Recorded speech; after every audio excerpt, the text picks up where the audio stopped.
RDS et Balco présente le petit paquet.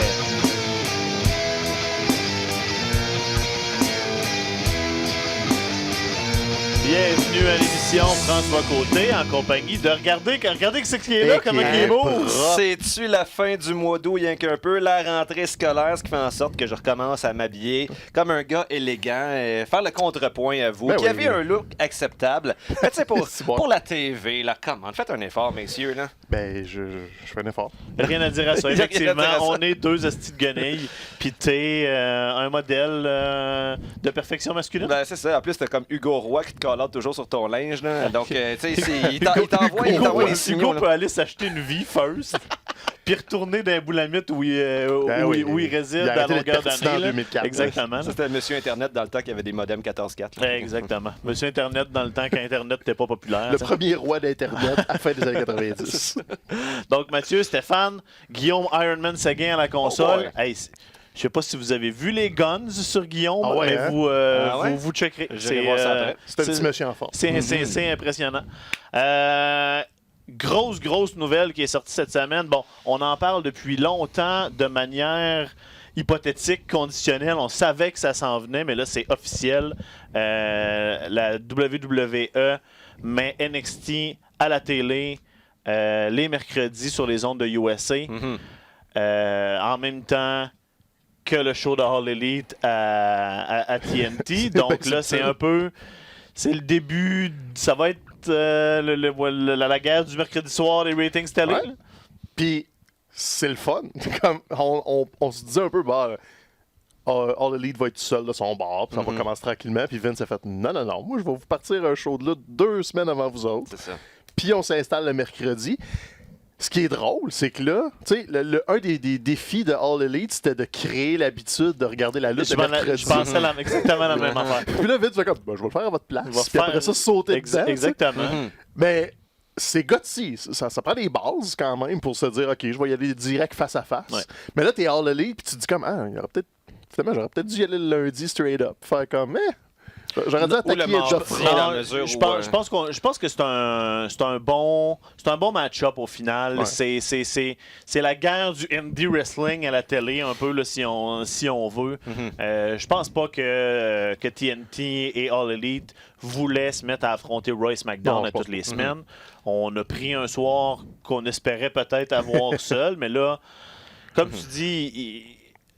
NXT va créer l'habitude à leur place que maintenant il y a de la lutte en plus le mercredi, en plus du lundi puis du mardi, parce qu'on a rien que ça à faire. Ça va être le vendredi, en fait, le mardi, je pense qu'il n'y aura plus de lutte là, maintenant. C'est ça que je sais plus, là, comme...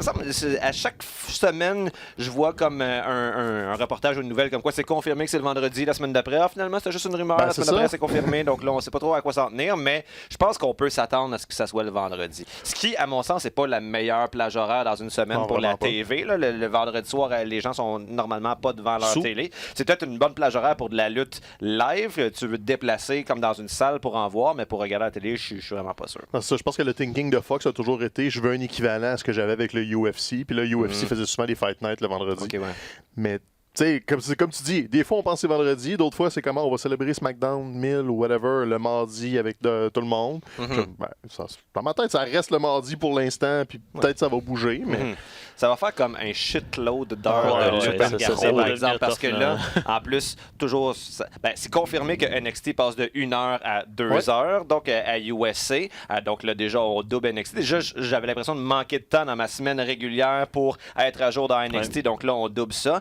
Et aussi, semble-t-il que SmackDown passerait à 3 heures. Dans une espèce de formule bizarre où la 3e heure serait pas au même poste. Là. Je pense qu'il y a FS1, une espèce de poste de sport de Fox, donc il faudrait faire une transition où ça serait sur le network. Donc, je ne sais pas à quel point les téléspectateurs vont prendre l'habitude, d'après la 2e heure, changer de poste pour continuer de suivre le programme. Je pense qu'ils vont débarquer. Mais tu disais qu'on avait l'impression de manquer NXT, mais c'est con, mais le fait que c'était pas live... Souvent, je n'avais pas le besoin de dire. J'ai écouté en package de 4 souvent. Exactement, parce que souvent, après les tapings, on voyait des spoilers. On avait une idée des grosses affaires qui allaient arriver. Puis là, souvent, moi, avant les takeovers, c'était. Je rattrapais puis j'écoutais tout ça. Là, on va être live. Un show de 2 heures les mercredis. Les plus grands gagnants. Ça peut faire peur là, à la base. Là. C'est que là, on a peur. Là, c'est que là, NXT devient un peu un vrai brand. À quel point Vince va se mettre le nez là-dedans, c'est toujours c'est la grande question. C'est ça, parce que si l'histoire est garante de l'avenir, c'est pas bon signe. C'est ça. Mais il y a des éléments qui n'étaient pas là jadis, notamment Triple H. C'est ça. À la différence, il y en a qui ont commencé à faire le parallèle avec quand la ECW était devenue un 3e brand au complet avec son émission le vendredi, puis Paul Heyman. Puis c'est comme, pourquoi ça n'a pas marché? C'était la vieille ECW. Oui et non. C'était pas un brand McMahon. C'était juste, on essaye quelque chose. Là, tandis que là, c'est parti de Trip. C'est dans l'ADN de l'organisation. Donc, il y a une base. Ils partent pas de rien, ils partent pas d'une importation de compagnie. Donc, je veux pas faire le parallèle avec les ECW parce que c'était tellement un mauvais produit.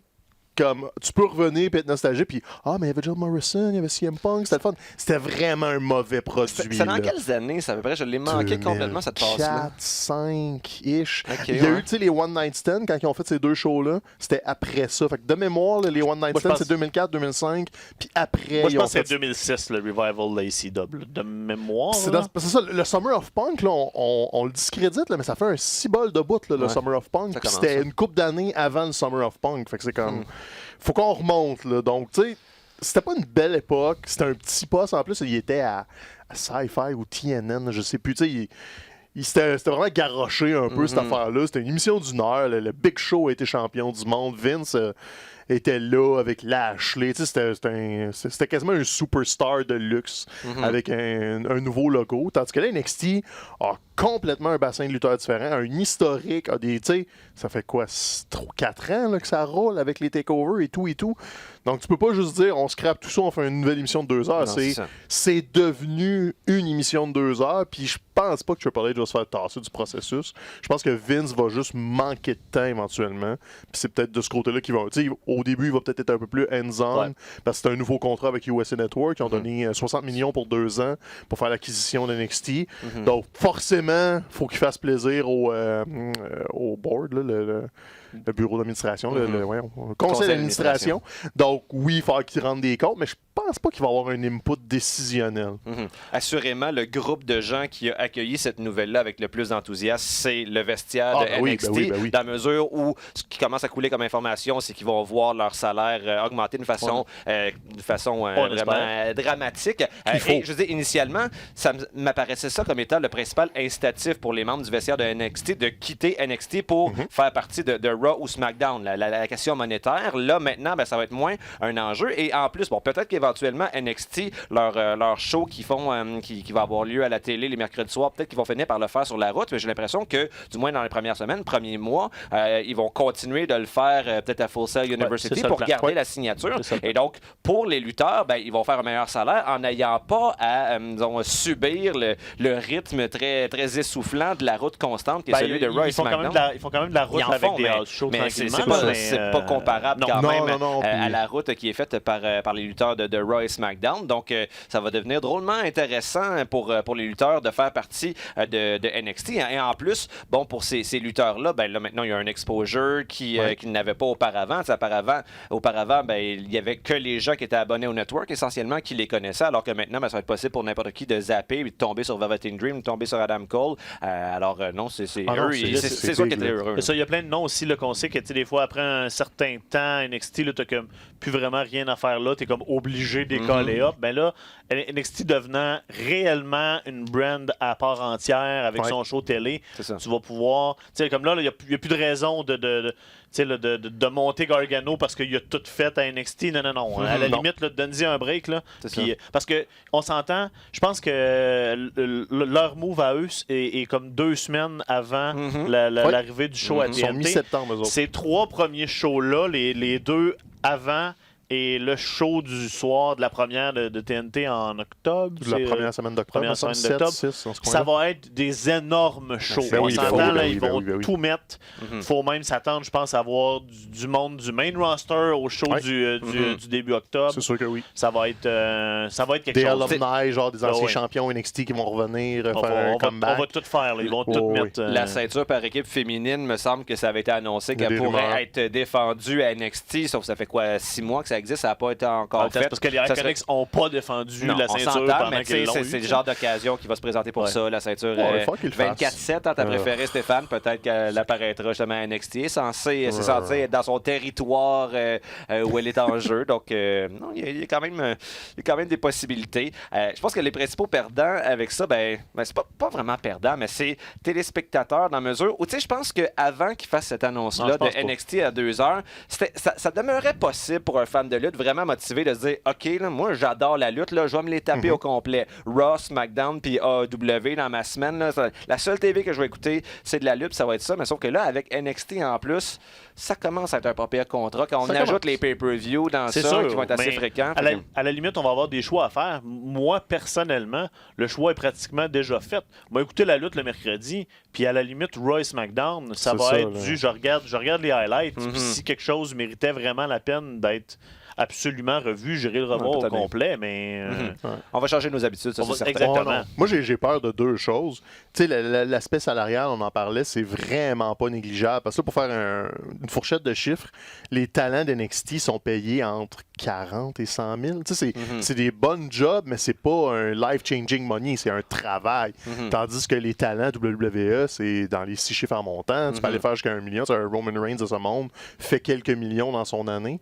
Donc là, si tu montes la fourchette salariale, NXT, ne serait-ce que tu doubles. T'sais, mettons que ton plancher est à 80 000 par année, disons, là, pour tes talents qui sont à la télé. Pour les fédérations indépendantes, ils pourront plus rivaliser avec ça. Donc, tu sais, All Elite, oui, ils sont backés financièrement, mais tu penses à les Major League, ROH, Impact, tout ce bassin-là, eux autres, ils pourront pas dire, mettons, à, je sais pas, Marty Scurll ou peu importe, ah ouais, je peux pas vraiment te donner 100 000 par année garantie, fait que je vais te donner 40 plus pourcentage sur tes t-shirts. Ça va encore faire plus mal aux fédérations indépendantes, puis on va migrer le produit. Ça va être bon pour NXT, mais peut-être pour la pluralité de tout ça, j'ai un petit peu peur. Puis là, j'ai peur qu'ils crank les takeovers. S'il y a une émission télé de 2 heures à chaque semaine, il y a quoi, 5 takeovers par année, 4, 5? Ils suivent le Big Four, puis il y en a un de plus souvent.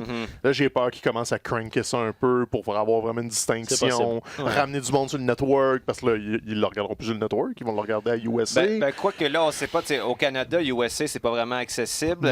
Donc là, peut-être que Sportsnet va le ramasser comme c'est le cas pour Raw SmackDown, mais sinon, il me semble que j'ai vu que ça avait été annoncé que dès le lendemain, le jeudi, les épisodes de NXT seraient sur le network. Donc, tu sais, on aurait une journée de décalage qui me semble somme toute acceptable à mesure où j'écoutais pratiquement jamais NXT live le mercredi soir. Là, donc. Puis pour finir sur ce que tu disais, là, en plus, tu le sais, quand dans une partie de poker, quand un gars a toutes les chips en avant de lui, la stratégie, c'est simple, c'est que tu pètes de l'argent, puis c'est comme, voyez, essayez de venir jouer avec moi, vous avez pas les moyens financiers. Risquez ce que vous avez, moi, ça me fera pas mal.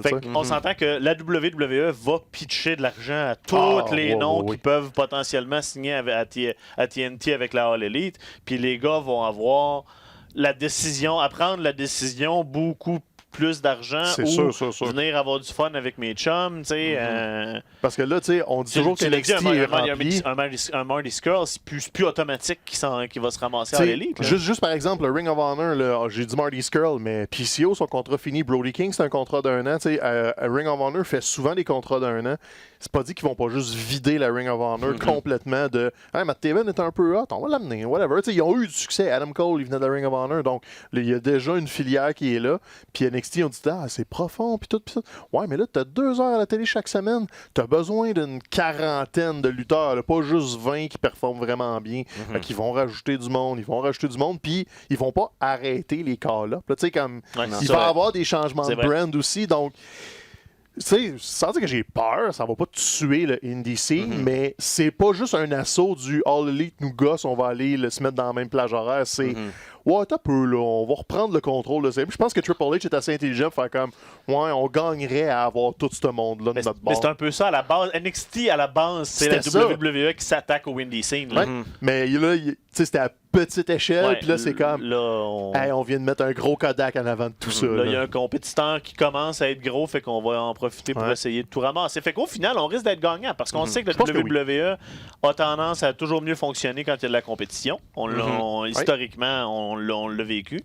Donc, la guerre des mercredis soirs, tant mieux si ça fait que les deux compagnies sont un peu obligé d'essayer d'offrir le meilleur produit toutes les semaines. Ça veut dire que Adam Cole est sur le câble, puis on est à 1 degré de séparation d'avoir Walter sur USA Network. C'est vrai. Parce que, tu sais, NXT UK n'a pas vraiment fait partie de l'annonce. Ils sont pas inclus, mais tu sais, il y a des petits crossovers, puis Don est là. On est à ça d'avoir Ring Camp à la TV, t'as bien raison. Ça va être écœurant. Je l'avais pas vu de même, Ring Camp. T'as peur, là. Puis il y a Dragunov aussi. Maintenant, il va débarquer en Amérique pour un North American title shot, là, puis il va péter à la maison. Puis t'es comme, ben là, repars pas, reste là, toi, on te veut. D'ailleurs, il y a Cardiff, la semaine prochaine, on va parler plus. Là. Fait que tu sais, il est pas mort, le brand UK, c'est juste qu'on le voit un petit peu moins. Là, le brand NXT va monter d'une coche, mais il va rester le brand NXT UK, il va rester Evolve pour développer un peu du monde. J'imagine qu'ils vont avoir un NXT Development, là, genre qui sortent pas du training center pour quand ils font tant ça, là, chaque année ils signent un ancien joueur de football, un gars qui freak de CrossFit, un d'autre de 7 pieds qui vient de l'Inde, puis c'est comme apprenez à lutter, puis on va peut-être vous signer. Ça prend ça, la NXT c'était ça à la base, on a le lieu d'entraînement pour créer des nouveaux lutteurs.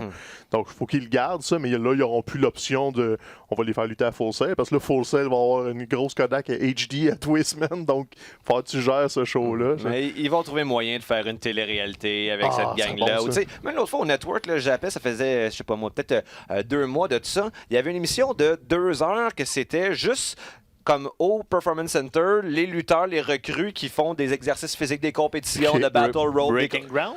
Non, c'était pas la télé-réalité, c'était juste comme 2 heures de compétition sportive, là, des concours. Bianca Belair est capable de lancer un ballon plus loin que les autres. Puis là, t'avais justement Team 3.0 qui était dans ça. Là, tu regardais faire du rameur, puis c'était pas divertissant, mais ils mettent ça à la TV. Mais l'idée d'une télé-réalité à Full Sail serait écœurant, parce qu'ils restent tous dans le même moton, puis on s'entend-tu que des lutteurs... Ils habitent tous dans le même building en plus. Si vous avez jamais fréquenté des lutteurs de loin ou de proche, c'est tous des moineaux, là. C'est pas tout sain d'esprit, cette gang-là, puis ils se font des pranks, puis ils aiment bien ça. Fait que, moi, une télé-réalité de 15 aspirants lutteurs en Floride, un peu douche, un peu beach body, là. Il y a quelque chose, là. Mais dans le fond, Tough Enough, c'était essentiellement ça. Ouais, c'était essentiellement ça. Mais enlève la compétition, tu sais. Pense plus Total Divas, là, mais genre Total Full Sail. Total Full quelque chose Sail. genre. Moi, je prendrais ça. Total Divas, moi, je l'avoue sans honte. Là, je trouve ça bien divertissement. Comme en soupant, là, c'est l'émission parfaite. Tu n'as pas besoin de te concentrer, c'était manqué un bout, c'est pas grave. C'était juste comme Eva Marie qui pleurait. C'est à mort, anyway. Fait que c'est comme, je vais rattraper. Les 8 reprises dans l'émission vont me résumer tout ce que j'ai manqué la semaine passée. C'est ça. C'est toujours la même courbe dramatique, ben du drama, puis à la fin, on se réconcilie, puis on apprend une leçon qu'on oublie la semaine d'après. Il y avait des leçons. Ben non, je me rendais pas jusqu'au la communication, donc, grosse nouvelle. Fait qu'on a bien hâte de voir ça, la guerre du mercredi qui est de retour. On va manquer de temps. Il va faire 2 podcasts par semaine. C'est bon, OK. Moi, j'ai déjà un plan. On se parlera de ça. On va se splitter la job. OK. En tout cas, on verra Parce que ça. Ça va être des gros mercredis, ça. Je le sais déjà. Là, c'est qu'on va avoir 4 heures de lutte avant le taping. Oh, C'est passé beaucoup d'affaires aussi du côté de la WWE cette semaine. Entre autres, on a des nouveaux champions par équipe. À la surprise générale. Braun qui commence de plus en plus à avoir un œil sur la ceinture d'Universel de Seth. Seth leur a ensuite booké un combat par équipe pour les titres en main event de Raw. Tout était seté pour que Braun vire là. Honnêtement, c'est à ça qu'on s'attendait, que Braun fasse son claim au titre. C'est pas là qu'on est allé. On leur a donné les ceintures par équipe. Est-ce qu'on descend d'IOC? Je sais que... J'ai l'impression qu'on a fait ça juste pour le swerve de fin d'émission, dans la mesure où personne s'attendait justement à voir la foule a réagi fort. La foule a réagi fort, mais tu sais, est-ce que la semaine prochaine, quand tu vas voir Seth Rollins et Braun Strowman arriver avec leur championnat par équipe, est-ce que ça va être comme « la meilleure équipe de tous les temps! » Non, c'est pas une équipe qui est faite pour durer. Là. Elle va durer pendant 2-3 semaines. En fait, la majorité des championnats par équipe de Seth Rollins, ça a souvent été ça. Là. Il gagne la ceinture avec... Tu sais, il a fait la même affaire avec Jason Jordan, n'oublions pas, comme 1 an et demi, 2 ans à peu près. Tu sais, ça a surpris tout le monde. Ils ont été champions pendant 3 semaines. Après ça, ils l'ont perdu. Je comprends ça. Je comprends pas vraiment c'est quoi le but avec ça. Surtout que justement, de aussi comme un bon momentum. C'était bien en plus pour leur donner la crédibilité. C'est ça. C'était bon. C'était bien pour leur donner la crédibilité d'avoir comme des triples champions, là, en quelque sorte. Le Styles, champion des États-Unis, puis Anderson puis Gallows, champion par équipe. J'ai l'impression que Gallows et Anderson vont reprendre ces ceintures-là la semaine prochaine ou dans 2 semaines. Donc, à la limite, ça va leur donner un nouveau règne.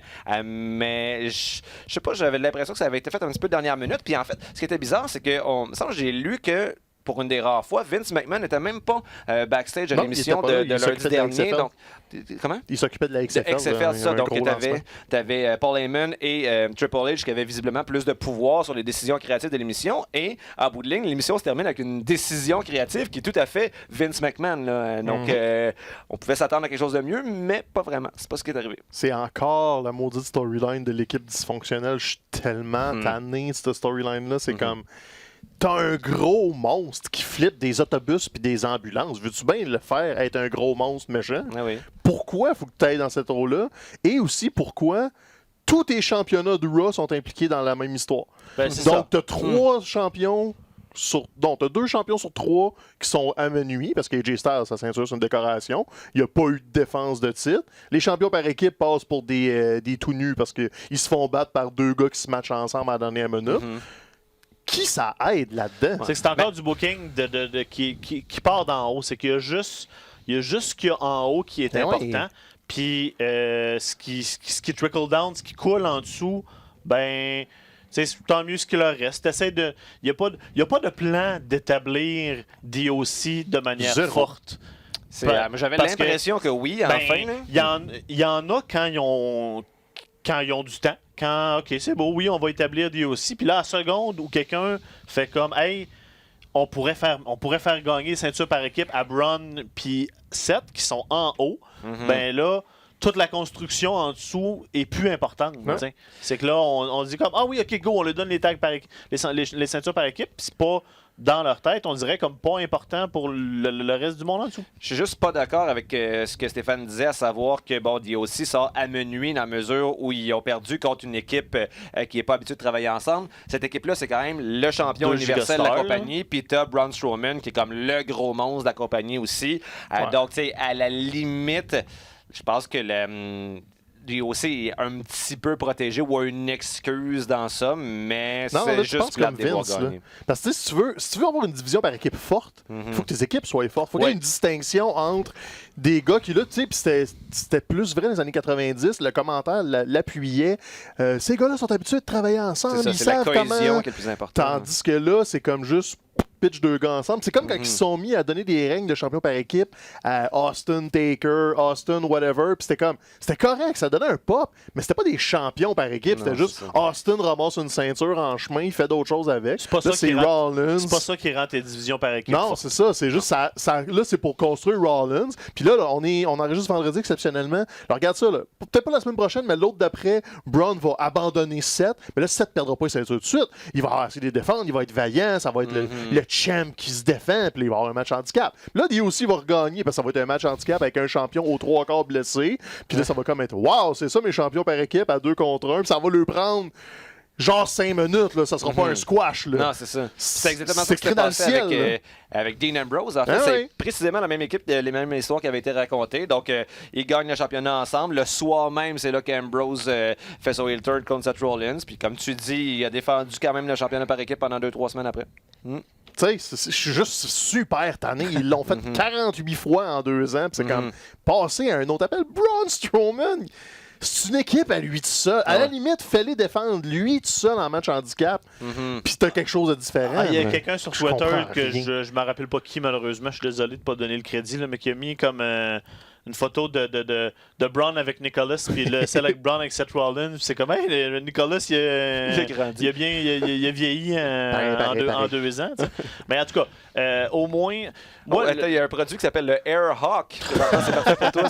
Une infopub à la télé. Pour souffler ta petite brouette. Au moins, du côté de Braun, je suis intéressé, par exemple, là, à Braun 7.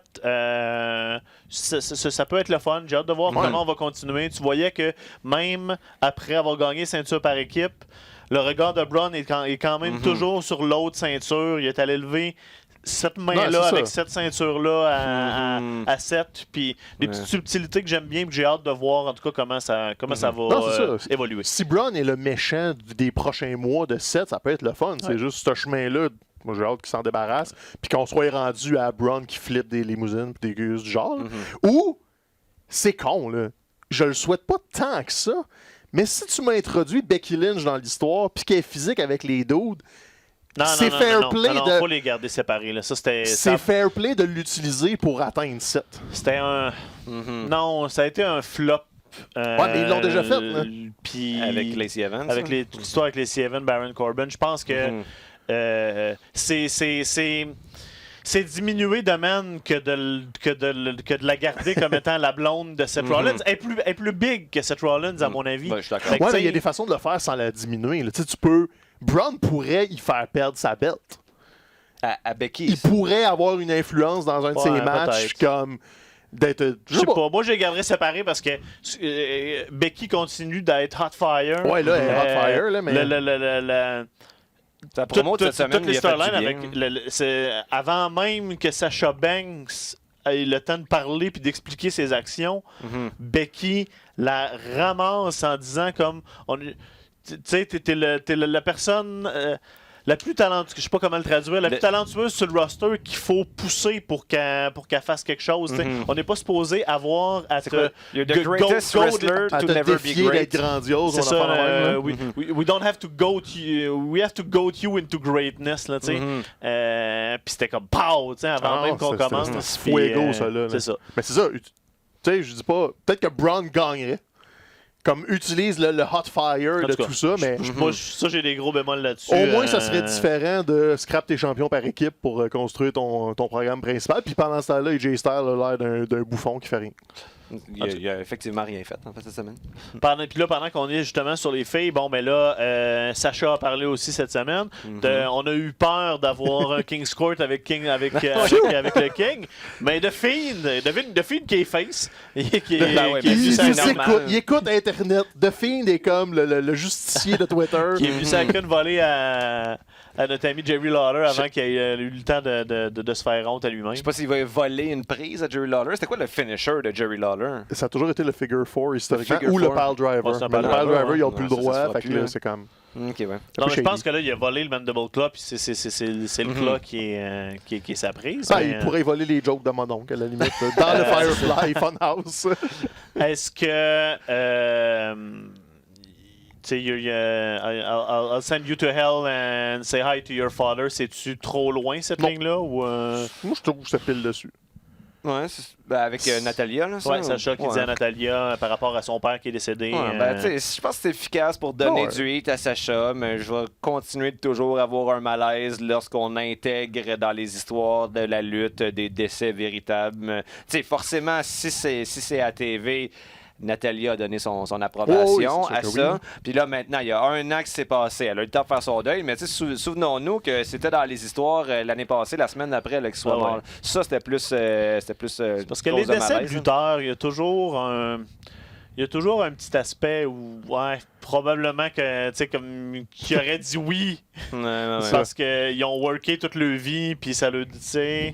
Il y a un peu de ça. Il y a un peu de... Moi, en fait, ma position est très... Si tu acceptes de l'utiliser pour te builder up, faut aussi que tu t'acceptes de l'utiliser pour que quelqu'un d'autre se build up. Puis c'est pour ça que je pense qu'il y a des morts qui sont correctes. Ben, corrects. Tu sais, que... Neidhart, on l'a utilisé parce que Natalia a eu un storyline hommage à son père. Breaking News, Stéphane nous dit qu'il y a des morts qui sont corrects. Meurez tous. Mais tu sais, t'as des décès, par exemple, le fils de Ric Flair, personne va là. C'est fait que je pense, puis tu sais, mettons Chris Benoit aussi, personne va là. Page était allé là, me semble. Page était allé là une fois, puis Charlotte. Ils sont, tu sais, c'est ça. Ça avait brassé. Puis celui-là, on avait fait, non. Fait que tu sais, je pense que c'est du cas par cas, malheureusement. Tu peux pas avoir une ligne universelle de il est mort, on n'en parle pas. Tu sais, personne va trash-talker Dusty. Non, mais le jour où quelqu'un le ferait, mettons, là, comme, je sais pas moi, Randy Orton arrive à All Elite, puis comme, your father would be ashamed, puis man, c'est un hit explosif. Quand MJF va le faire, ça va... J'avoue qu'MJF pourrait le faire aussi, mais c'est ça. Dusty a été utilisé pour propper up du monde. Éventuellement, il va propper down quelqu'un, là, c'est comme... correct. Ouais, j'avoue. Pas parce qu'il est mort, parce que... C'est une bonne guerre. Fait que c'est ça. Fait qu'on le train est parti dans cette storyline-là. On roule à 100 000 vers Clash of Champions. On a aussi, on sait le premier combat officiel de Clash of Champions du côté de SmackDown. Ah oui. Bayley et Charlotte vont s'affronter pour la ceinture féminine de SmackDown. Pas encore grand-chose à dire sur ça, par exemple. Ben là, cette semaine, c'est ça. Là, il est tôt, là, parce que là, on est vraiment au début. Ça peut être intéressant de revoir ces deux filles-là ensemble dans le ring. On sait qu'ils ont fait des bonnes choses dans le temps de NXT. Moi, j'aime bien la petite attitude de Bayley. C'est comme, pourquoi faire ça compliqué? Tu me dis, si c'est un tabouret, c'est dans l'entrevue, je te pousse. C'est ça.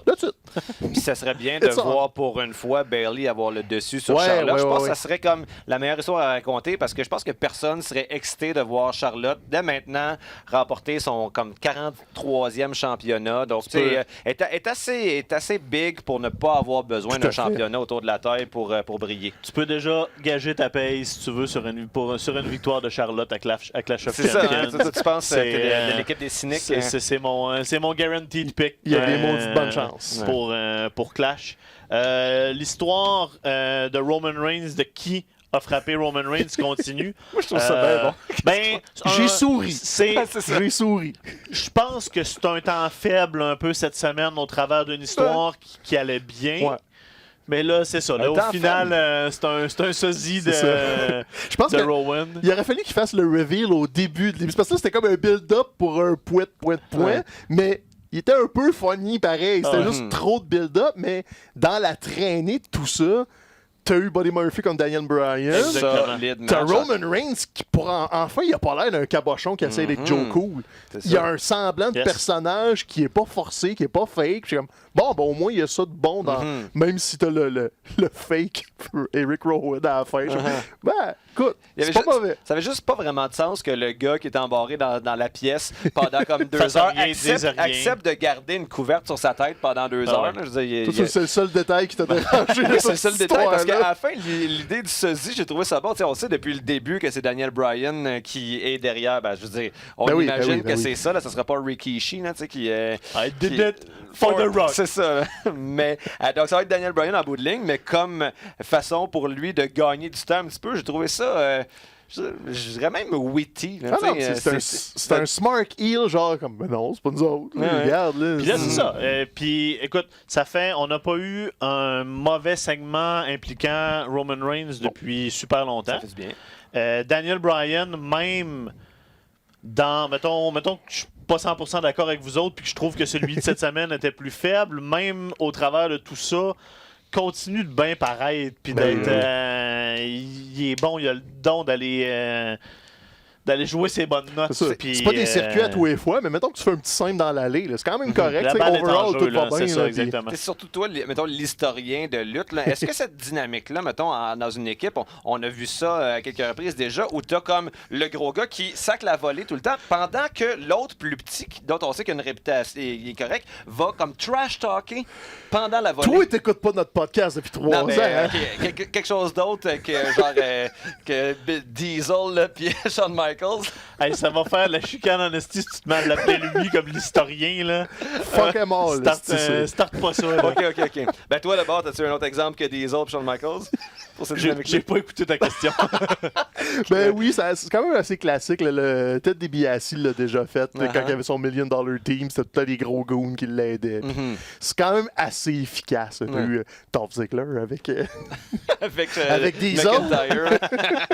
Le Diesel de la Grande-Bretagne. OK, on va enchaîner avant qu'on les perde. Là. Non, mais attends, je voulais dire... Ah oui, c'est ça, je voulais dire un truc. Tu sais, qu'il y avait le clone d'Eric Rowan dans mon talent d'historien. Mais la seule affaire qui m'a déçu, c'est qu'ils n'ont pas fait comme quand il y avait 2 dunks avec un miroir. Ils n'ont pas fait le numéro où ils font juste les mêmes affaires en bougeant. Puis ça, j'étais un peu déçu. J'aurais adoré ça. Puis soulignons que Buddy Murphy a non seulement eu son match contre Daniel Bryan, mais il l'a battu clean. Donc Buddy Murphy, depuis 2 semaines, est comme... Je sais pas honnêtement si lui était inclus dans cette histoire-là du début ou s'ils se sont rendus compte qu'il était dans le shot par accident puis qu'ils l'ont intégré. Mais là, il fait vraiment le mieux de ce qu'il peut avec une opportunité qui vient un peu de nulle part. Puis on est content pour lui parce qu'il est extrêmement talentueux dans le ring. Au micro, c'est ce que c'est, mais au moins... d'être capable de tenir son bout dans un ring avec Daniel Bryan. Bon, je suis jamais un fan de voir Daniel Bryan perdre clean à la télé, bizarre, mais je veux dire, pour builder up un Buddy Murphy, je peux vivre avec ça. Non, ça peut être utile à long terme. Ouais. J'ai peur que ça nuise comme dans le très court terme. Genre, Daniel Bryan va se faire squasher par Roman Reigns, mais peut-être qu'à long terme, ça va établir quelque chose de mieux. Puis Buddy Murphy, tu sais, oui, il est tel que tel au micro, mais il faut que tu lui donnes des reps aussi à un moment donné, puis il va l'apprendre. Ça fait en sorte que le match de la semaine prochaine contre Ali, dans le cadre du tournoi King of the Ring, ça risque d'être absolument fourrette dans la mesure où Buddy Murphy a un excellent momentum qu'il va vouloir maintenir. Puis Ali, qui avait ce type de momentum-là il y a quelques mois, là, il a ralenti un petit peu. Il va sentir qu'il y a des choses à prouver. Juste avant mais là, mark it down, Buddy Murphy perd la semaine prochaine. T'as l'impression, il se fait déranger dans ce combat-là. Puis tu build up le reste. Daniel Bryan vient de perdre clean. Il y a une représaille qui s'en vient. Puis Buddy Murphy, c'est une belle façon de le sortir du King of the Ring sans qu'il paraisse mal. Puis d'aider Ali en même temps qui va donner un autre maudit bon match après en demi-finale. Puis à date, c'est bien booké cette affaire-là. Donc, si je t'écoute, c'était une bonne manière de sortir KO du King of the Ring, Shane. Non, puis, ça c'était épouvantable. Ça, j'ai eu un petit pincement au cœur en voyant ça. L'élément que tu oublies, c'est que tout est dans une bonne histoire, tandis que l'autre, c'est encore Shane McMahon depuis 3 mois à TV. Pouvez-vous le crisser dans un tunnel que je ne le revois plus jamais? C'était quoi ça? Ça fait 2 semaines que il se fait screwer sur des comme fast count. Est-ce que vraiment ça aide quelqu'un dans cette histoire-là? Puis le push de KO est en train de finir. Là. Ben, c'est ça. Hein? Ils ont avec lui qui va s'excuser. Commencer quelque chose. Déjà cette semaine, il était beaucoup plus apologétique. Il s'excusait, était moins... on va voir, peut-être que... En fait, ce que j'espère, c'est que là, à la suite des 2 semaines où il se fait screwer comme ça avec des fast counts, la semaine prochaine, ça va être l'explosion, puis genre manger toute la merde, je pète tout. Peut-être que ça n'arrivera pas, sans doute que ça n'arrivera pas, mais je pense que rendu là, il y a besoin de ça maintenant, sinon effectivement, le petit momentum qu'il y avait est en train de s'évaporer. Je comprends pas ce qu'ils font. C'est comme pourquoi tu build up quelque chose si tu fais pas une suite avec. Dans l'absolu, il y a battu Shane McMahon à SummerSlam pour 3 petits points, comme ça ne change rien à la vie de personne. Non. Puis là, on reste dans les histoires de si tu fais telle affaire, tu vas perdre ta job. C'est juste comme la menace de perdre sa job tout le temps. Maintenant, il y a comme une limite de millage qu'on peut faire avec cette histoire-là. On a déjà ramé pas mal là-dessus. Ouais. Du positif, il y en a, par exemple. Parce que Sami Zayn, on le sait, un des meilleurs micros depuis quelques années là, qu'il y a à WWE, c'est un des tops. Shinsuke Nakamura, un des meilleurs lutteurs qui parle pas la langue, qui parle c'est un japonais, c'est vraiment pas sa langue maternelle. Il peut la parler, mais pas jouer un personnage avec la langue. Est-ce que ce match-là était pas made in heaven à la base? Pourquoi a-t-on attendu aussi longtemps? Mais là, apparemment, on va avoir Zayn comme mouthpiece à Shinsuke, puis c'est déjà de l'or en bord. Là, je pense que oui. J'espère que ça va permettre à Zayn de revoir du heat parce que c'était quasiment triste à voir. Puis à Shinsuke d'avoir une raison d'exister. Exactement, mais juste dans son entrée, quand on le nomme, maintenant, il n'y a aucune réaction. Sami, même s'il a mis beaucoup d'énergie dans le développement de son personnage de méchant, la critique des critiques là, depuis quelques mois, finalement, ça ne lève pas. Là, on voyait à la fin, quand il maintenait de mise en place pour que Shinsuke Nakamura fasse un Kinshasa, là, il y avait des réactions. J'espère que c'est bon signe pour la suite des choses, mais on dirait que je commence à avoir peur. Je me demande s'il n'est pas trop tard pour ce lutteur-là. J'espère que non, parce que le match, ça a rappelé aux gens la qualité du match que ces deux-là avaient fait là, dans un takeover, le premier match de Nakamura, qui demeure un des meilleurs matchs produits par la WWE au cours des 5 dernières années. À peu près, là, c'est un match d'anthologie, mais depuis ce temps-là, on dirait que ça n'a été qu'une pente descendante pour les deux. Nakamura a gagné pas Battle Royale, le championnat continental, le Royal Rumble. A gagné le Royal Rumble il y a de cela 2 ans. Ça a été comme un pic pour lui, mais depuis ce temps-là, rien d'autre. C'est un cas classique du on fait rien que vous autres, on va vous pitcher ensemble puis on va voir ce qui arrive. C'est ça. T'as comme dit quelque chose qui pourrait s'avérer vrai, comme on se demande s'il est rendu trop tard pour le lutteur Sami Zayn.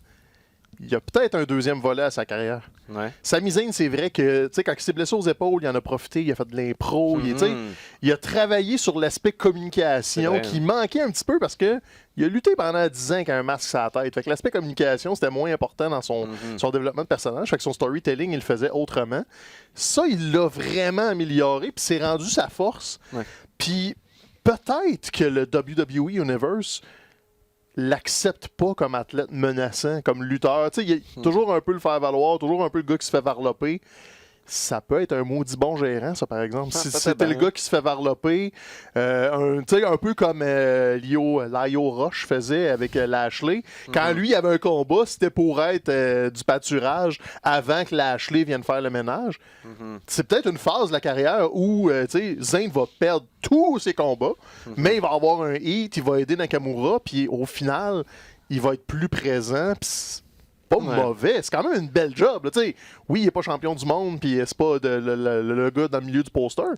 Mais c'est un rôle. Si Sami ne sera jamais champion du monde. Non, je sais pas champion du monde, mais si c'est vers ça, effectivement, qu'on se dirige, puis qu'il va comme faire une transition vers un rôle exclusivement même de gérant, ça ferait en sorte que je pourrais pas croire que durant toute sa run à WWE, il n'aurait pas touché à ne serait-ce qu'une seule ceinture de tout le temps là, pour un lutteur de sa trempe.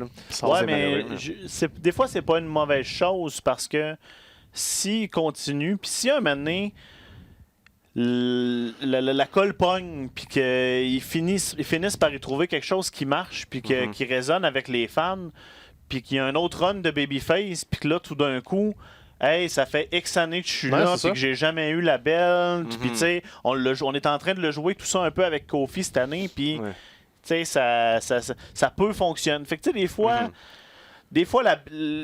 c'est parce qu'on est...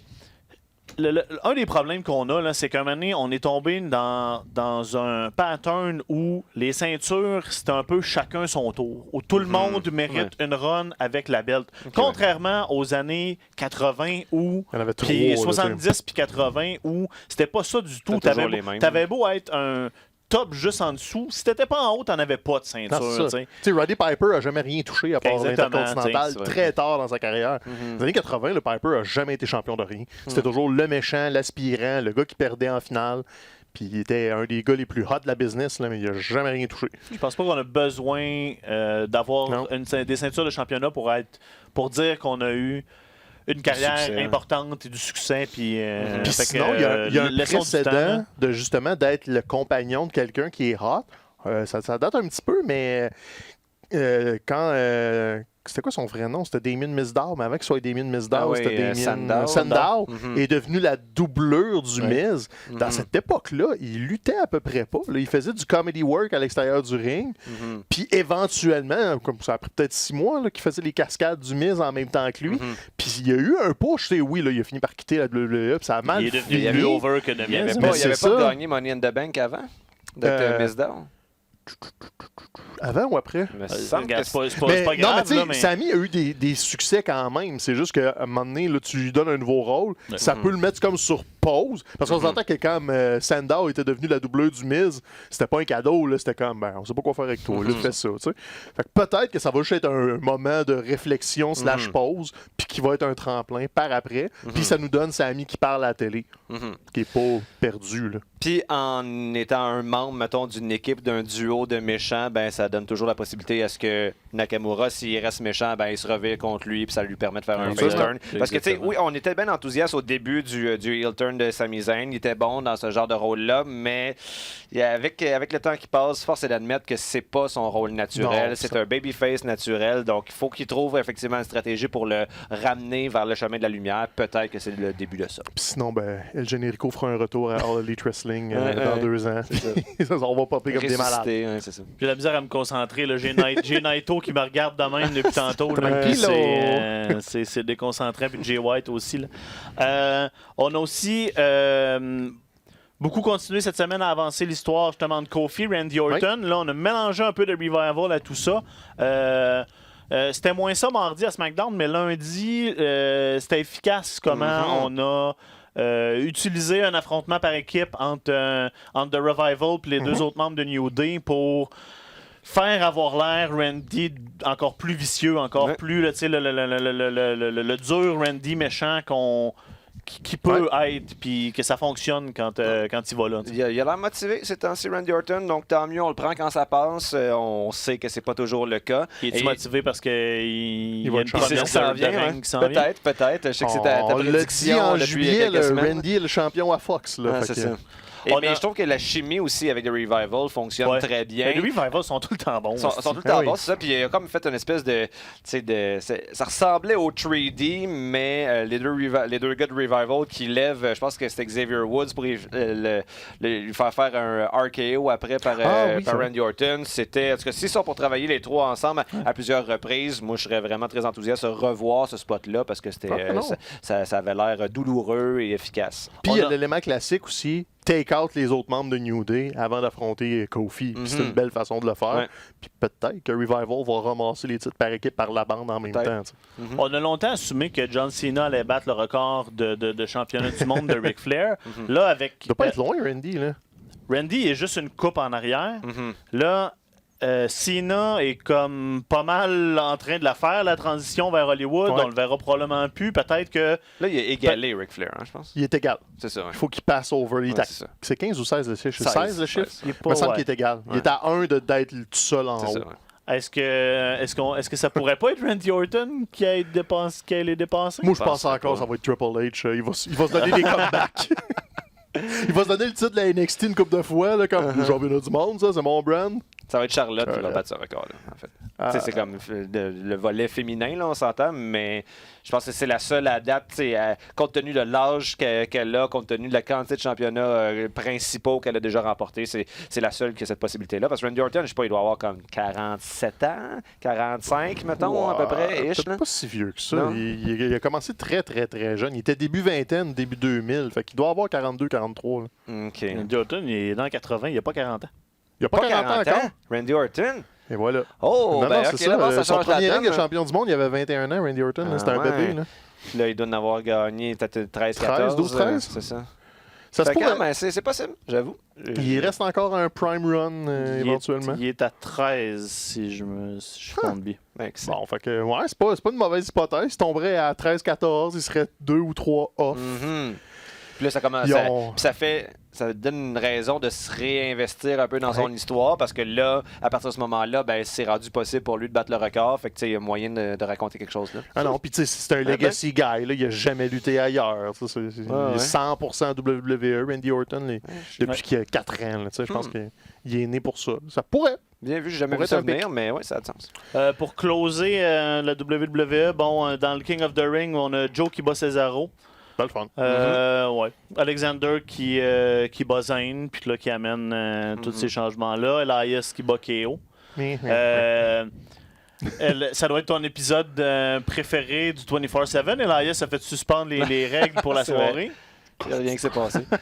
Puis d'ailleurs, par rapport a battu Apollo Crews. Par rapport à Elias, on aura remarqué qu'il n'a plus la même chanson au thème, ce qui est malheureux parce que sa chanson au thème qu'on entendait assez rarement, mais essentiellement quand il gagnait des matchs, était très bonne. Et là, autant lui que Buddy Murphy ont des nouvelles chansons qui manquent de façon assez marquée de saveur. Et on apprenait cette semaine en fait que CFO 5 de piastres, je ne sais pas exactement comment dire ça, mais c'était l'équipe de deux musiciens qui ont composé tous les thèmes de la WWE depuis comme 5-6 ans à peu près, ils ne faisaient plus affaire avec la WWE. Je ne sais pas dans quel sens le divorce s'est fait, mais là, on en sent les effets cette semaine.